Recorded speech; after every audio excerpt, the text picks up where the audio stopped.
복음과 진리를 전하는 방송 KBS 그리스도 안에 감추어진 지혜와 지식을 얻는 솔로몬의 지혜. 마지막 때에 등장하는 적그리스도가 UFO와도 관련이 있다는 사실을 아는 사람들은 많지 않습니다.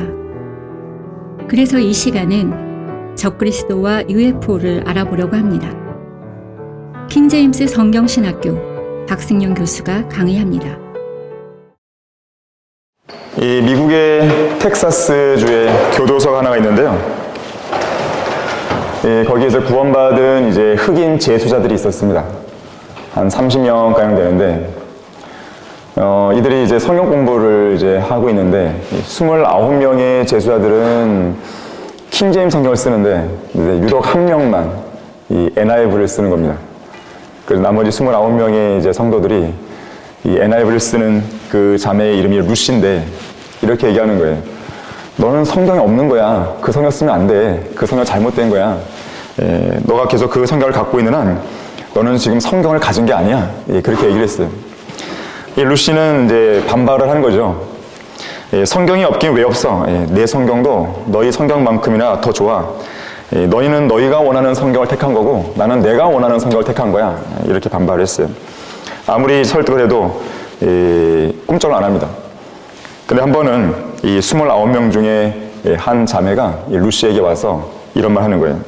루시, 우리가 너보다 훨씬 나아. 우리가 더 나은 성경 갖고 있어. 라고 하면서요.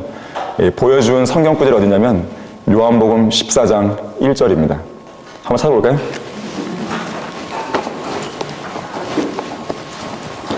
오늘 우리가 찬송 이제 불렀는데 바로 요한복음 14장 1절에서 4절까지의 그 말씀을 이제 근거로 해서 작곡된, 작사된 곡입니다. 자, 요한복음 14장 1절 보시면 너희는 마음에 근심하지 말라. 너희가 하나님을 믿으니 또한 나를 믿으라. 내 아버지 집에는 많은 저택들이 있느니라. 그렇지 아니하면 내가 너희에게 말하였으리라. 나는 너희를 위하여 처소를 마련하러 가노라 그랬어요. 루시 봐. 우리는 저택을 봤는데 너가 가진 NIV 보니까 방밖에 안 봤잖아. 우리가 훨씬 나아. 그래서 곧바로 이제 그 자리에서 루시가 NIV를 버리고 킹제임스 성경을 선택했다는 거죠. 그런데 개역 성경은 더 형편없습니다. 방도 아니에요. 거할 곳이 많도다. 흠정역도 거할 곳이 많도다. 그렇게 돼 있어요. 흠정역 가진 사람은 베란다에 같은 이런 데 지내야 돼요. 무슨 뭐 황금빛 길거리나 어디 숲이나 이런 나가 있어야죠. 그들은 저택을 받을 자격도 없는 사람들이에요. 자, 바른 성경이 얼마나 중요한지 여러분이 아셔야 됩니다. 바른 성경을 갖고 있으면 우리의 믿음과 소망이 보다 더 훨씬 더 분명하게 확신하게 되는 것이죠. 그래서 그러한 것들이 우리는 그런 것들을 보장하는 바른 성경을 우리가 가지고 있다는 사실이거든요. 우리가 이번에 적그리스도와 UFO와 관련된 이런 내용들을 배우지만 이러한 내용들을 누가 이렇게 정확하게 가르칠 수 있겠습니까? 적그리스도에 대해서 또 UFO에 대해서 제대로 설명하고 또 가르치는 그런 곳은 없어요. 우리는 바른 성경이 있기 때문에 이러한 일들이 가능한 것입니다. 자, 이번 시간은 마지막 시간인데요. 적그리스도와 UFO에 대해서 공부를 합니다. 주제 구절입니다. 요한계시록 9장 17절인데 또 내가 환상 가운데 말들과 그 위에 탄 자들을 보았는데 그들은 불과 제신스와 유황으로 된 흉배를 지녔으며 말들의 머리는 사자들의 머리 같고 그들의 입에서는 불과 연기와 유황이 나오더라 그랬어요. 인간은 불과 116년 전인 1903년 12월 17일에 자전거 가게의 주인이었던 라이트 형제가 비행기를 처음 발명하면서부터 하늘을 날 수 있게 되었습니다. 109번째 시도 끝에 성공을 하게 돼요. 109번째 끝에. 동생 오빌, 라이트 오빌은, 오빌 라이트는 그들이 만든 비행기 플라이어를 타고 12초 동안, 36m를 날았다고요. 형 윌버는 59초 동안 244m를 날게 됩니다. 이것이 이제 하나의 기폭제가 돼서 이후에 사람들은 비행기를 만들게 되고 항공시대를 열게 됩니다. 하지만 여기에 만족하지 않죠, 인간은? 둘째 하늘인 우주로 돌리기 시작합니다. 눈을 돌리기 시작했어요. 인공위성, 우주탐사선, 뭐 우주 정거장 이러한 것들을 쏘아 올림으로써 우주 개발 경쟁에 불을 붙인 것이죠. 닐 암스트롱이 인류 최초로 달에 발을 디딘 것은 1969년 7월 20일이었습니다. 그로부터 약 50년 이상 선진국들은 인류의 희망을 우주에 걸고 엄청난 투자를 해옵니다. 어마어마한 천문학적인 그런 금액들을 투자하는 거예요. 인류가 그동안 우주 탐사를 해왔던 그 과정들을 짚어보면요, 대략 이렇습니다. 1994년부터 태양 탐사는 이루어졌어요. 태양 탐사는 1993년부터 이루어졌고요. 그리고 달 탐사는 그보다 더 전인 1959년부터 이루어집니다.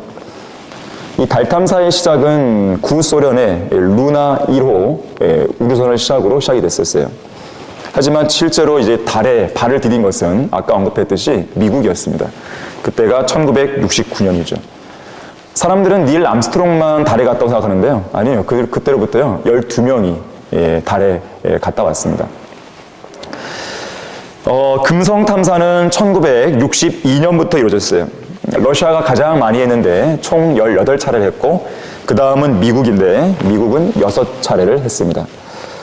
러시아가 횟수로는 많지만 1989년 미국의 마젤란 탐사선이 이 대성공을 거두면서 이전에 금성 탐사에서 얻은 정보보다 훨씬 더 많은 자료를 미국이 수집하게 됩니다. 내년 2023년부터 미국 나사에서는 금성 탐사 미션을 수행할 예정이라고 이야기하고 있어요. 자, 그 다음 화성 탐사는 1960년부터 이루어졌습니다. 특히 2003년에 발사된 탐사 로봇 스피릿 탐사 로봇이 있는데 90일 동안 생존 예정이었지만 그보다 2120일이 더 긴 2211일 동안 생존을 하게 됩니다. 그리고 이제 그 수명을 다한 거죠. 같은 해에 발사된 오퍼튜니티라고 하는 탐사선은 여전히 이 화성에서 활동 중이라고 알려져 있습니다. 목성 탐사는 1973년부터 이루어졌어요. 그리고 토성 탐사는 1997년부터 이루어지게 됐습니다. 뭐 그 외에도 많이 있는데요. 또 1958년부터는 이 파이어니어 계획이 이루어졌는데, 이 계획은 어떤 계획이냐면 이 외계 생명체, 여러분들 전 시간에 배웠었죠? 외계인, UFO. 이 외계 생명체에게 지구의 존재를 알리기 위한 그런 계획으로 이 계획을 시작했습니다. 그래서 이 파이어니어호에다가 인간의 모습을 부착해요. 그리고 태양계를 그린 금속판을 부착합니다. 그러면서 외계 생명체에게 인간의 메시지를 전달하는 것을 목적으로 했다고 그래요. 현재 1973년에 발사된 이 파이어니어 11호는 이 태양계를 벗어났다고 합니다. 태양계를 벗어난 상황이기 때문에 뭐 연락 두절이죠. 더 이상은 뭐 소통 안 되거든요. 어떻게 되는지 모르죠. 그리고 보이저 1, 2호 계획도 있었는데요. 1977년부터 이루어져 왔습니다. 이 계획은 지구에서 가장 멀리 보내진 탐사선이고요. 가장 많은 행성을 탐사한 우주선입니다. 혹시 모를 외계 생명체와의 만남을 기대하면서 각국의 언어로 된 인사말, 자연의 소리, 과학 이론, 또 클래식 음악 등 지구의 다양한 기록을 담은 골든 레코드판을 장착을 했다 그래요. 누군가 만나면 좀 들어봐라, 뭐 이런 거겠죠. 자, 그렇다면 왜 인간은 그렇게 우주를 탐험하고 싶은 것인가? 결국은 지구 바깥에 인간과 유사한 어떤 생명체가 있을 것으로 기대하는 거 아니겠어요? 그래서 그들과의 교신을 시도하려는 거 아니겠습니까? 소위 말해서 UFO를 찾는 것이죠. 하지만 지구 바깥 우주에서 우리 인간과 같은 그런 생명체가 거주하는 행성은 없어요. 그걸 아셔야 됩니다. 이 UFO를 목격했다는 사건이 전 세계적으로 1분에 한 건씩 보고된다 그래요. 1분에 한 건씩. 엄청나게 많이 발견된다는 거죠. 그런데 여러분들이 거기서 좀 아셔야 될 것은 뭐냐면 그 중에 95%는 다 가짜입니다. 문제는 이제 5%예요. 이 5%는 진짜거든요. UFO가 발견된 사진들을 몇 개 가져왔는데요. 여기 동그라미로 표시된 것들이 소위 말하는 UFO들이에요. 여기도 그렇고요. 이 국제적인 UFO 연구기관이 있습니다. 이 뮤폰이라고요. 여기서 이제 말하는 거는 이런 UFO들을 가운데 95% 이상은 가짜라 그러고요. 자, 왜 그러냐면 이 아무리 우수한 비행기 조종사들도요, 자주 보지 못하는 기상현상을 갑작스럽게 맞닥뜨리게 되면 저 UFO 아니야? 이런 착각을 일으킨다 그래요. 그래서 인공물인지 자연현상인지 이 구분이 잘 안 된다 그래요. 예를 들면 뭐 운석이라든지 뭐 유성이라든지 뭐 구름이라든지 심지어 뭐 항공기 탐조 등 뭐 헬리콥터, 인공위성, 오로라, 뭐 열기구, 은박지 풍선 이런 것들을 UFO로 착각하기도 하는 거죠. 심지어 어떤 사람은요, 사진을 찍다가요, 그 스탬플러라고 하죠. 호치키스 일명. 그것이 같이 찍혀갖고 그게 UFO인 줄 알고 막 신고도 하고 그런 거 있다 그래요. 근데 문제는 뭐냐면 가짜로 판정할 수 없는 그 5%의 진짜 사례가 문제입니다. 뭐 그리스도인들이 UFO를 믿습니까? 성경에 나오는 거 어떻게 해요? 믿어야죠. 분명 UFO는요, 사람들에 의해서 실제로 목격되었고 사진으로도 촬영이 되었어요. 레이더로 추적을 당했는가 하면 근접 관찰도 이루어졌고요. 심지어 200명이 넘는 사람들이 그 안에 들어가 보기까지도 했다는 증언들이 있습니다. 여기 앞에 나오는 사진은요, 1947년 로즈웰 UFO 추락 사건으로 당시 세상을 떠들썩하게 했던 사건입니다. 여기 맨 왼쪽에 있는 것은 이제 그 당시에 나타났던 기사고요, 신문 기사고, 그 다음에 여기 오른쪽에는 잔해물을 어떤 군인이 들고 있어요. 이 UFO 그 발견된 잔해물을. 그리고 여기는 이제 비행 접시 왼쪽에는, 그 다음에 여기는 이제 실제로 이 탑승자로 알려진 외계인으로 그렇게 당시에 찍혀 있었습니다. 물론 이에 대한 진실 공방은 여전히 논란은 꽤 남아 있어요. 하지만 설령 이것이 가짜라고 하더라도 UFO가 없는 건 아닙니다.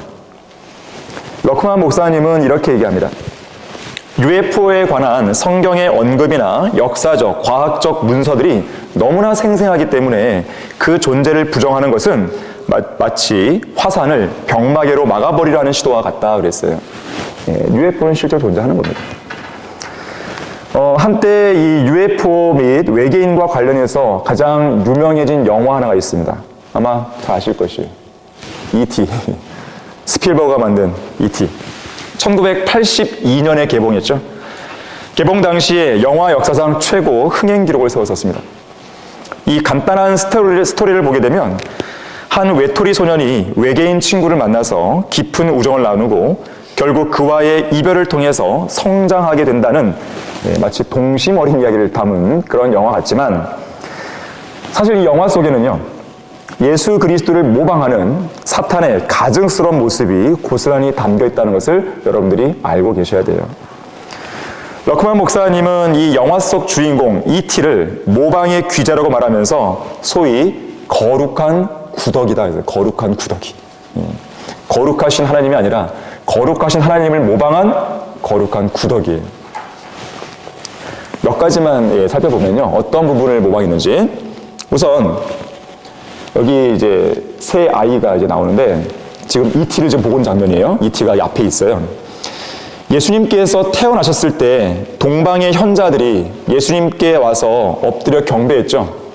마찬가지로 E.T를 찬미하는 이 세 사람이 E.T 앞에 무릎을 꿇습니다. 두 번째로는요, 지금 E.T가 이 아이를 안고 있는 것인데요, 예수님께서 그랬듯이 어린아이에게로 다가가서 그들을 사랑했어요. 예수님께서는 초기 당시에 어린아이들을 사랑하셨잖아요. 여기 잘 보이는지 모르겠는데 지금 E.T가 죽어가고 있거든요.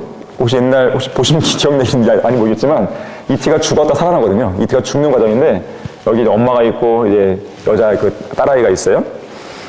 이 E.T가 예수님처럼 죽었다가 살아나는 걸 흉내내는 거예요. 특히 E.T가 죽어갈 때요, 주인공 엘리엇이 있는데 이 엘리엇의 모친이 바로 이 여자거든요. 이 여자의 이름이 뭔지 아십니까? 마리아입니다. 그리고 E.T는 살아난 다음에요, 여기 이 주인공 엘리엇의 여기 관자놀이다가 여기를 딱 가리키면서요, 나는 항상 고기 안에 있을 거야, 항상 이 얘기를 해요.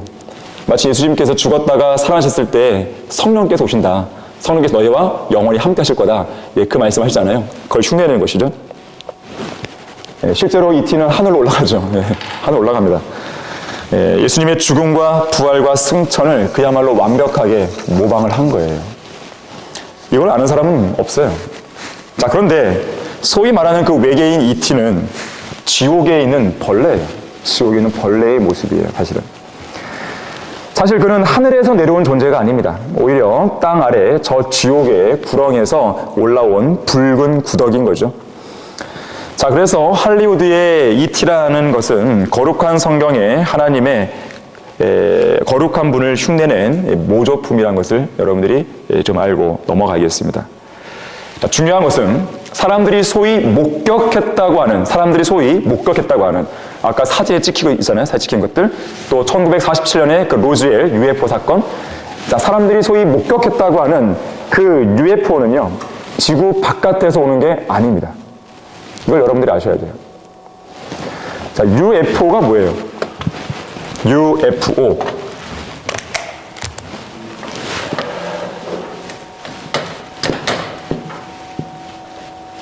약자잖아요. 이 unidentified군요. 그러니까 이 확인되지 않은, 미확인, flying, 이 비행, 미확인 비행 object, 물체예요.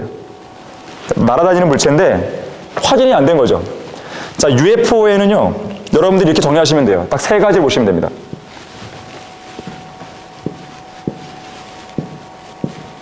첫 번째, 천상의 존재들. 여러분 그룹 본 적 있으십니까? 본 적 없잖아요. 확인되지 않았어요. 그룹과 함께 있는 그 바퀴 있잖아요. 바퀴. 본 적 없잖아요. 확인되지 않았습니다. 우리는 성경을 통해 믿고 있죠. 스랍. 본 적 없습니다.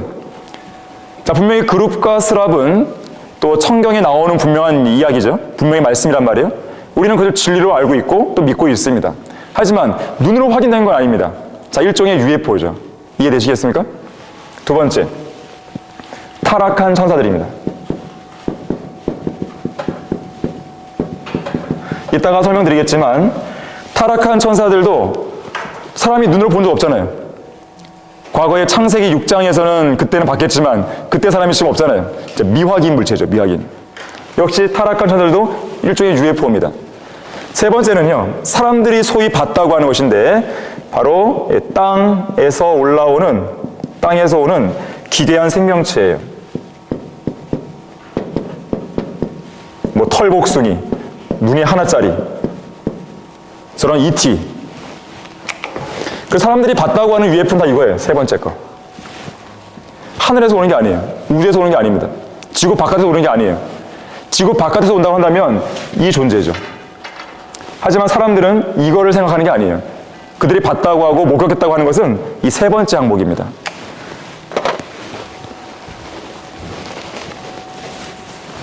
자, 그래서 사람들이 소위 목격했다고 하는 UFO들은 지구 바깥 우주에서 오는 게 아니다라는 거예요. 자, 왜냐하면 성경 어느 곳에도 지구 이외에 고도로 발달된 지적 문명이나 생명체가 존재하는 행성에 대한 언급이 없습니다. 없어요. 우주에서 생명체가 거주하는 행성으로는 지구가 유일하죠. 이미 우리는 창세기를 통해서 하나님께서 어떤 다른 행성에다가 아담을 만드신 적이 없어요. 다른 행성에다가 무슨 인간들을 만들고 어떤 생명체를 만들었다, 이런 기록 없습니다. 이 땅, 창세기 1장 1절에서 태초에 하나님께서 하늘들과 땅을 창조하시니라. 자, 그 땅이 뭐냐면 지구예요. 얼스예요.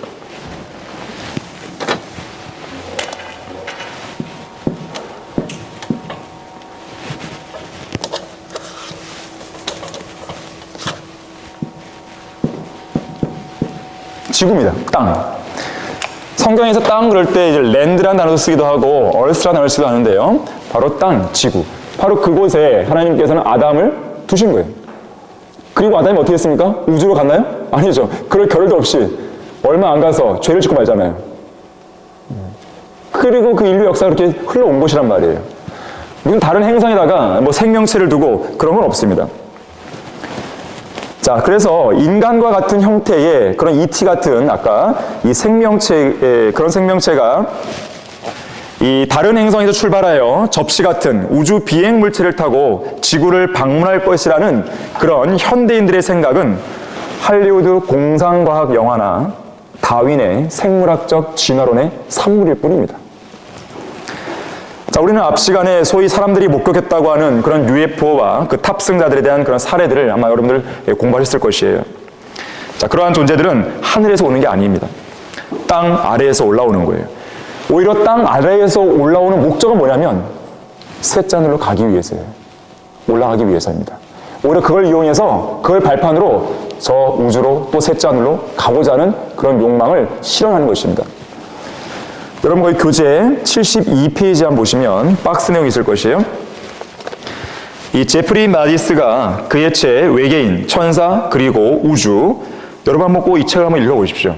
UFO에 대한 궁금증이 잘 풀릴 것입니다. 여기에서 외계인에 관해 이렇게 결론을 내리고 있다. 이종 간에 서로 다른 종이죠. 교배로 태어난 존재들이 우주 여행을 위해 고의적으로 만들어졌다. 이는 하나님께서 인간에게 분명하게 금지시키신 능력이다. 이 이론이 사실이라면 정체가 불분명한 비행기 충돌과 소위 말하는 외계인 사체, 아까 1947년의 그 노제 사건이죠. 설명하는 데 도움이 될 것이다. 즉 그것들은 우리 인간이 했던 실험인 것이다. 우주에서 온 외계인이란 개념은 단지 미디어에서 선전하는 정교하면서도 교묘하게 디자인된 표지 기사일 뿐이다. 그런데 인간은 왜 그렇게 하면서까지 우주 여행을 하려고 하는 것인가? 사실 궁극적인 목적은 단순한 우주 여행에 있지 않고 과거 바벨탑 사건처럼 인간적인 방식으로 하늘나라에 도달하는 것에 있다. 이것은 그들이 마귀의 자식들임을 분명하게 보여준다 그랬어요.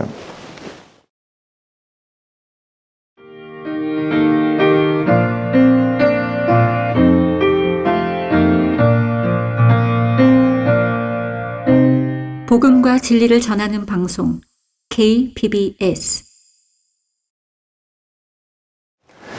자, 이렇듯 소위 사람들이 목격했다고 하는 UFO의 탑승자들은 지구 바깥 우주에서 내려오는 게 아니다라는 것이에요. 이것부터 여러분들이 짚고 넘어가야 돼요. 자, 땅 아래에서 올라옵니다. 마치 노아의 홍수가 일어날 그 당시에 돌연변이 거인들은 어디에서 나온 거예요? 갑자기 거인들이 저 우주에서 온 게 아니잖아요. 우주에서 내려온 아까 저 두 번째 타락한 천사들과 누가 결합해요? 인간의 결합으로 결국 거인들이 나온 거죠. 마찬가지예요. 사람들이 소위 봤다는 그런 기괴한 생명체, ET와 같은 그런 외계인들은요, 이 땅 또는 이 땅 아래에서 어딘가에서 만들어지고 있는 거예요. 그러한 것들이 사람들을 현혹시키기 위해서 비행 물체와 함께 움직이고 막 그런 것이죠. 자, 그래서 외계인들의 출처, 이 외계인, 외계는 이제 바깥 세계인데, 아이러니하게도 이 외계인들의 출처는 바깥이 아니라 지구 자체예요. 바로 땅 아래에 그 본거지가 있습니다. 이런 외계 생명체의 존재와 그것을 만드는 동기는 다분히 마귀적입니다. 특히 이들 외계인들의 몸은 마귀들이 거할 장소를 제공해 줍니다. 마귀들이 뭘 좋아해요? 따뜻하고 물이 많은 그런 인간의 몸을 숙주 삼기를 좋아하잖아요. 자, 이런 외계인들의 몸이 마귀들의 숙주가 되는 거예요. 자, 이렇게 땅 아래로부터 올라오는 이런 기괴한 생명체, 이런 돌연변이들, 이와 연관해서 우리는 성경에서 확인할 수 있어요. 바로 요한계시록 9장에 나오는 메뚜기들입니다. 그 실마리와 증거를 발견이 되는데, 요한계시록 9장을 통해서 오늘날 소위 UFO 목격자들이 봤던 그들의 출처가 우주가 아닌 바로 땅 아래임을 우리는 알게 되는 것이에요. 자, 우선 그 구절을 찾아보기에 앞서서 세상에서는요, 이런 요한계시록 9장에 나오는 그런 메뚜기들과 연관해서요, 영화를 만들어 그거를 도용하고 있습니다. 그러면서 마치 땅 아래에서 올라오는 게 아니라 위에서 올라오지 만들어요. 이 미국에서 만든 영화 중에 인디펜던스 데이라는 게 있어요. 외계인들의 침공을 다룬 영화인데 여기에 어떤 대사가 있냐면 이런 대사가 있습니다. 내가 봤어. 그것들의 생각을 말이야. 그들이 하려고 하는 계획들을 봤어. 그것들은 마치 메뚜기들 같았어. 행성에서 행성으로 이동하지. 자신들의 모든 문명과 자원을 모두 다 소비하면 다른 행성으로 이동을 하지. 그 다음 차례가 바로 우리가 살고 있는 지구인 거야. 마치 이 메뚜기들 같은 그런 존재들이, 그런 외계인들이 위에서 올라 내려온 것처럼 생각하는 거예요. 하지만 성경에서는 밑에서 땅 아래에서 올라온다고 이야기를 하고 있는 거예요. 자, 좀 더 우리가 이 요한계시록 9장을 좀 보기에 앞서서요, 땅 아래에서 올라오는 이런 메뚜기들, 이런 돌연변이들, 이런 자들에 대해, 이런 존재들에 대해서 참고할 수 있도록 여러분에게 이 바다 깊은 곳 심해 속에 살고 있는 생물들을 보여주려고 합니다. 이들의 모습을 보면 참 기이하게 생겼는데, 물론 제가 보여드리는 이 생물들은 그냥 물고기예요. 무슨 뭐 외계인이 아닙니다. 또 혹은 마귀적인 존재들이나 잡종 생명체 그런 거 아니에요. 아닌데 여러분들에게 정상적인 하나님의 창조물인데 이걸 보여주는 이유는 뭐냐면 기괴하게 생긴 외계인들이 꼭 위롭게 오는 건 아니라는 거예요. 그거에 대한 편견을 깨라고 여러분들에게 일부러 보여주는 겁니다. 사실 인간들이 많은 걸 안다고 생각하지만요, 많이 아는 게 아니에요. 저 우주에서 무슨 일이 일어나는지, 땅 밑에서 무슨 일이 일어나는지, 바다 깊은 곳에서 무슨 일이 일어나는지 몰라요. 바다 깊은 곳에 이런 생물들이 있어요. 여기 물고기인데 뇌가 보여요. 뇌가 투명하게 보여요. 좀 잘 안 보일 수 있는데요, 희한하게 생긴 것도 많습니다. 돼지 같죠? 실제로 이게 포착된 그것들이에요. 여기는 뭐냐면 이 물고기 지느러미 보면 살까지 다 보여요. 살까지 마시고 회 뜬 것처럼 그렇게 돼 있는 물고기예요. 근데 살아있죠. 이런 것도 있고 뱀장어 같이 생긴 것도 있고 별 희한한 것도 많이 있습니다. 이런 것도 있고 여기 지금 뒤에 사람이 쫓아오고 있어요. 지금 희한한 물고기들인 거죠. 이건 정상적인 창조물입니다. 이거는 뭐 그런 기괴한 그런 게 아니에요. 바닷속에 이런 것들도 있어요. 자, 그렇다면 정말로 기괴한 것들이 밑에서 올라오지 못할 이유가 없는 것이죠. 자, 그러면 본격적으로 거기 요한계시록 9장 한번 찾아보겠습니다. 9장 1절입니다.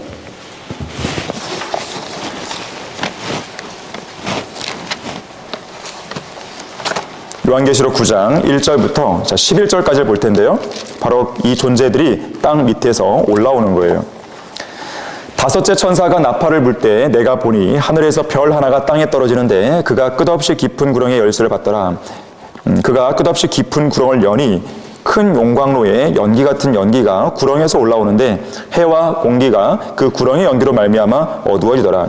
또 그 연기에서 메뚜기들이 땅 위로 나왔는데 땅의 전갈들이 지닌 권세와 같은 권세를 받더라. 그들에게 명령이 내려지기를 땅의 풀이나 또 어떤 푸른 것이나 어떤 나무도 해치지 말고 다만 그들의 이마에 하나님의 인장으로 표시받지 아니한 사람들만 해치라고 하더라. 또 그들에게 명령이 내려지기를 그 사람들을 죽이지는 말고 오직 5달 동안 고통만 주라고 하는데 그 고통은 마치 전갈이 사람을 쓸 때의 고통과 같은 것이라. 그 날들에는 사람들이 죽음을 구하여도 찾지 못할 것이요 또 죽으려고 애를 써도 죽음이 그들을 피하리라. 또 그 메뚜기들의 모양은 전쟁을 위하여 준비한 말들 같고 그 머리에는 금 면류관 같은 걸 썼으며 그 얼굴은 사람들의 얼굴과 같고 그들의 머리카락은 여인들의 머리카락 같았으며 그 이빨은 사자들의 이빨 같더라. 또 그들의 흉배는 철 흉배 같았으며 날개 소리는 전쟁터로 달려가는 많은 말들이 끄는 병거 소리 같더라. 그들에게는 전갈과 같은 꼬리가 있고 그들의 꼬리에는 쏘는 침이 있으며 5달 동안이나 사람들을 해치게 하는 권세가 있더라. 또 그들에게는 자기들을 다스리는 왕이 있으니 끝없이 깊은 구렁의 천사요 그의 이름은 히브리어로 아바돈이며 헬라어로 그의 이름은 아폴론이더라. 자, 어제 여러분들 적그리스도 공부할 때 바로 이 구절 끝에 부분 읽었었잖아요. 이들을, 이 메뚜기 같은 존재들, 이들을 다스리는 그 왕이 있으니 바로 적그리스도입니다. 적그리스도 자체도 어제 우리가 비히못 그 이름을 통해 보건데 복합적인 짐승이잖아요. 아까 이 외계인 얘기할 때 이종 간의 교배, 잡종이죠, 잡종. 여러 가지 동물이 섞여 있는 것입니다. 여기 메뚜기도 마찬가지죠. 이것이 바로 사람들이 소위 목격했다고 하는 외계인들이에요. UFO예요. 여기 1절에서 3절 말씀을 보니까 이 끝없이 깊은 구렁에서 올라오는 기괴한 돌연변이들임을 보게 됩니다. 7절에 따르면 전쟁을 위해 준비한 말들 같아요. 머리에는 면류관 같은 걸 썼죠. 또 8절에서는요, 얼굴은 사람들의 얼굴 같고 머리카락은 여인들의 머리카락 같고 이빨은 사자들의 이빨 같아요. 9절은 흉배는 철 흉배 같고 날개 소리는 전쟁터로 달려가는 많은 말들이 끄는 병거 소리 같다 그랬어요. 또 10절에서는 정갈 같은 그런 꼬리가 있고요. 꼬리에는 쏘는 침이 있어서요. 여기 역학 목사님의 그림이지만 사람들을 괴롭히는 거예요. 막 쏘러 다니는 것이죠. 이때는 뭐 죽고 싶어도 못 죽는 것이에요. 죽음이 피해갑니다. 자, 제프리 마디스는 이 땅에서 올라오는, 땅 아래에서 올라오는 돌연변이들에 대해서 이런 결론을 내립니다. 이들 타락한 돌연변이들은 그들 나름대로 지구에서 살 길을 찾고 있는데 교회의 휴거가 일어날 때까지는 지하에 숨어 지내다가 대환란 때 그들의 목표를 달성하기 위해 지상으로 올라올 거라는 거예요. 아까 말했던 그 5%의 진짜 UFO들, 그 5%. 간헐적으로 그러한 길들을 지금 준비하고 있는 거예요. 그런 것들 보내면서. 이들의 최종 목표는 절대 권위자이신 하나님의 자리에까지 올라가 이 땅에서 신들이 되는 것에 있습니다. 그 목표를 달성하기 위해서 타락한 인간의 우주 개발 계획을 이용하는 것이죠. 거기 교재 74페이지 위에 박스 내용 보시게 되면 요한계시록 9장 1절에서 11절은 소위 우주 외계인들의 진짜 출처를 보여주는 중요한 구절들이다. 할리우드는 이 이상한 돌연변이들 같은 생명체의 기원이 우주라고 말하려고 애를 쓴다.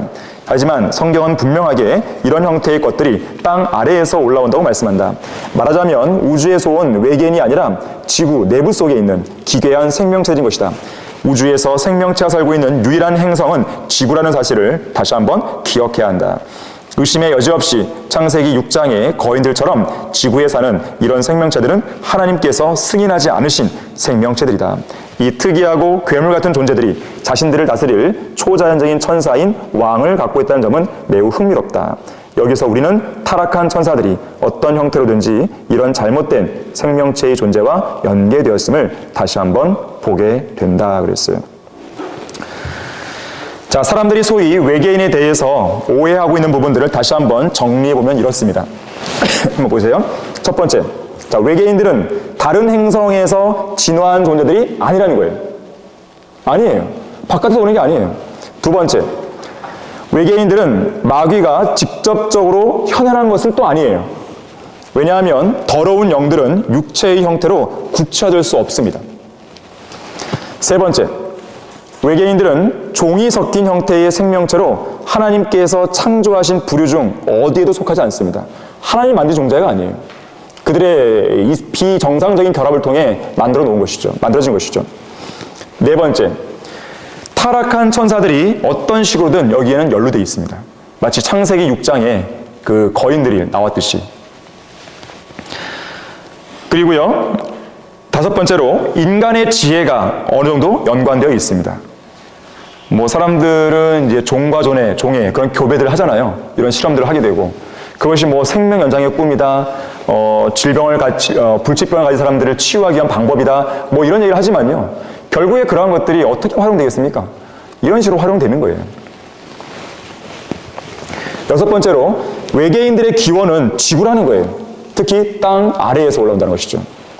자, 일곱 번째로 외계 생명체의 존재와 그것을 만든 동기는 사탄적이라는 것이죠. 여덟 번째, 외계인의 몸은 마귀들이 거할 장소를 제공할 가능성이 높습니다. 아홉 번째, 일부 외계인은 인간이 우주 여행에서 생존하기 위해 고안한 실험적인 형태의 생명체일 수 있어요. 어디에서 누가, 어떤 과학자들이 무슨 실험을 잘 모르는 거예요, 사람들은. 어쩌면 이것이 인류가 하늘나라로 들어가려고 그렇게 시도하기 위한 방편일 수도 있는 것이죠. 하지만 그런다고 해서 하늘나라에 들어갈 수 있는 것은 아니죠. 자, 세상 죄인들의 기대나 할리우드 영화와 달리 결코 우주에서 오는 외계인들의 침공 소식은 없을 것입니다. 오히려 인간과 마귀들의 결탁을 통해 지구, 곧 이 땅 아래에서 나온 잡종 존재들이 하늘나라로 올라가고자 시도하고 있을 뿐이에요. 마치 하나로 연합한 전체 인류가 바벨탑을 쌓음으로써 하늘에 다다르려고 시도했던 것처럼 그 일이 다시 한번 재현되고 있는 것입니다. 자, 그런데 이 일을 도와주기 위해서 그들이 예상하지 못한 외계로부터 올 진짜 다른 방문자들이 있다는 거예요. 사람들은 그들일 줄 몰랐는데 성경은 바로 그들이 말하는데 바로 타락한 천사들입니다.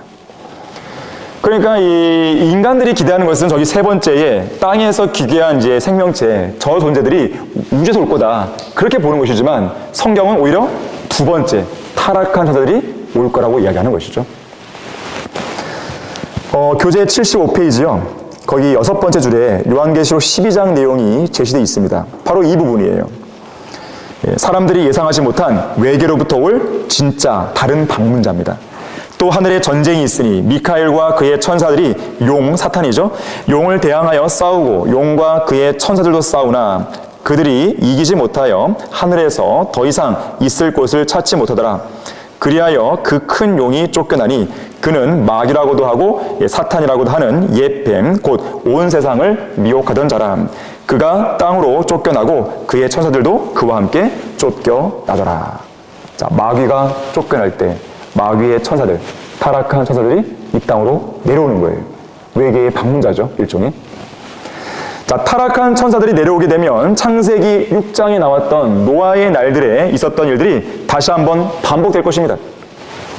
그들이 인간 여자들, 사람들의 딸들을 아내로 삼고 그 사이에서 거인들과 같은 돌연변이 괴물들 나왔잖아요.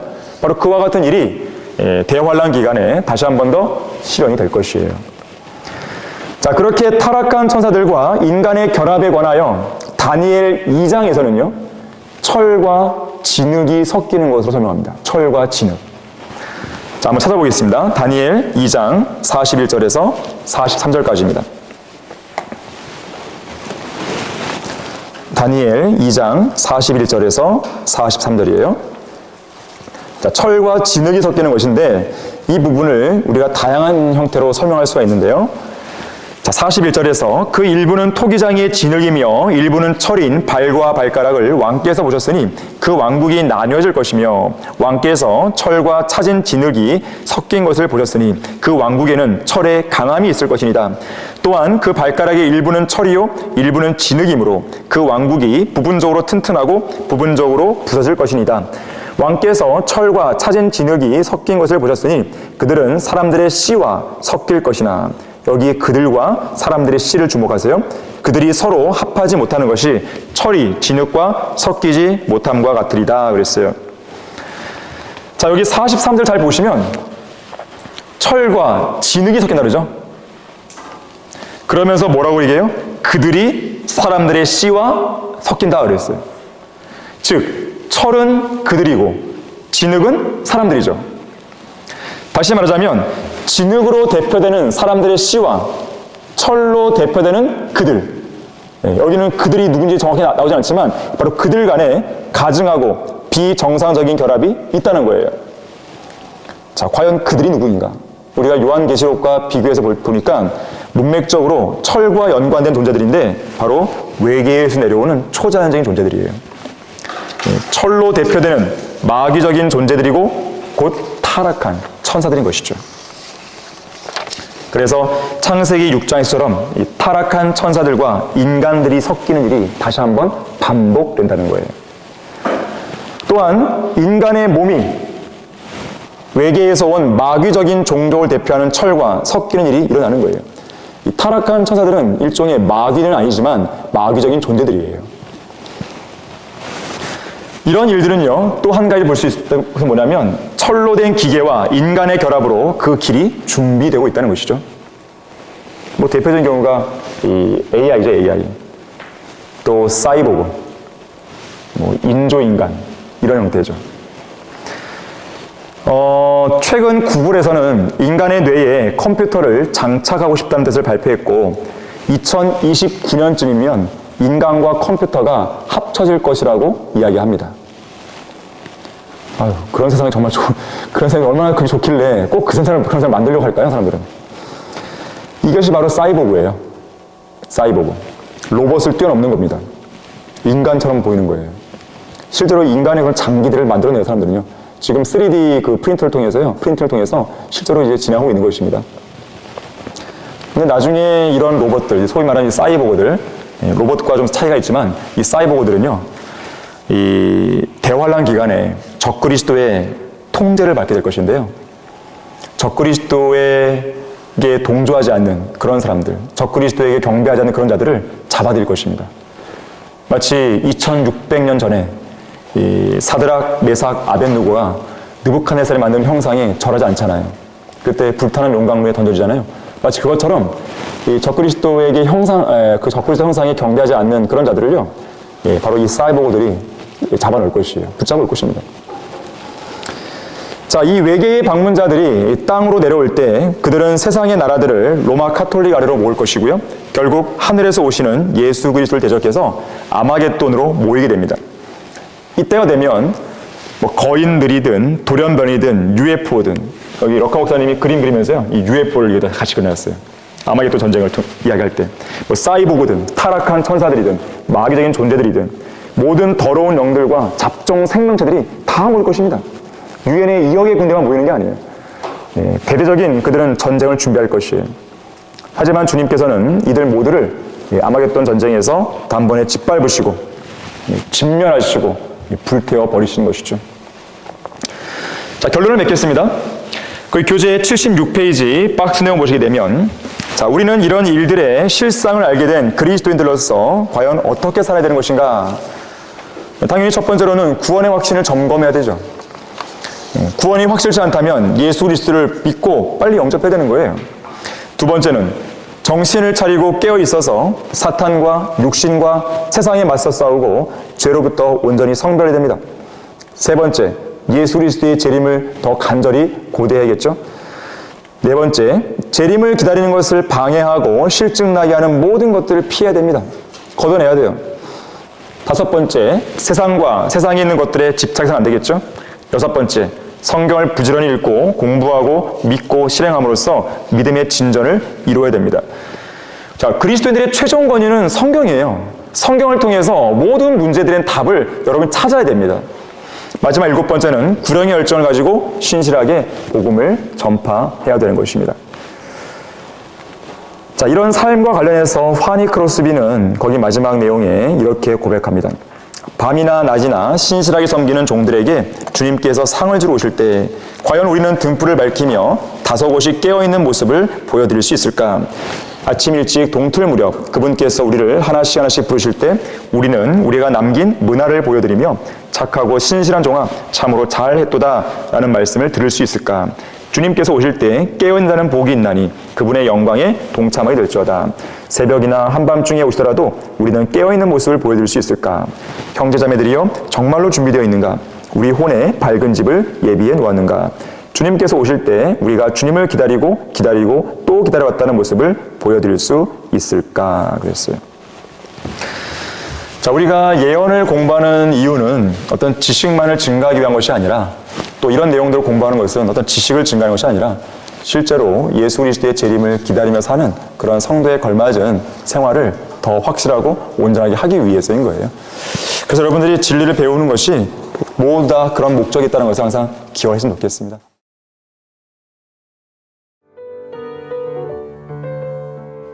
지금까지 솔로몬의 지혜였습니다.